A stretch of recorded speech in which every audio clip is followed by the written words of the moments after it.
Hey team, Brenton here, and welcome to my vlog where we look at the different sections of a health and safety management system.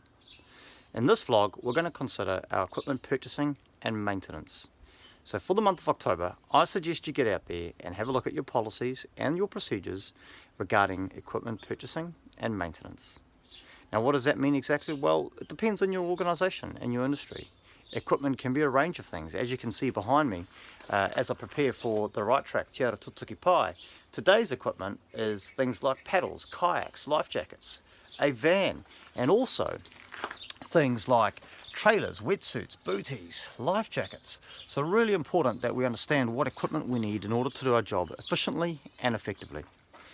One thing we need to consider with our equipment purchasing aspect is that we're buying equipment that's fit for purpose.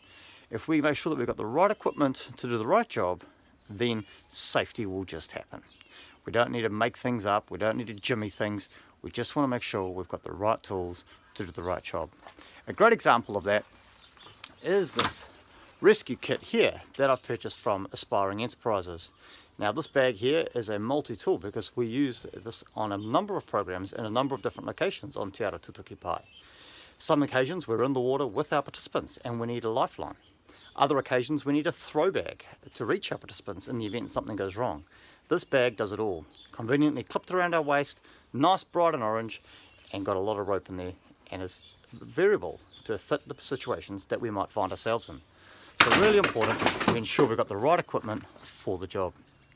Some of your equipment when purchasing may need to have a risk assessment conducted.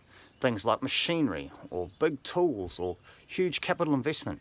My recommendation is you get out there and you conduct a suitable and sufficient risk assessment on that piece of equipment to check in and make sure that it's what you need.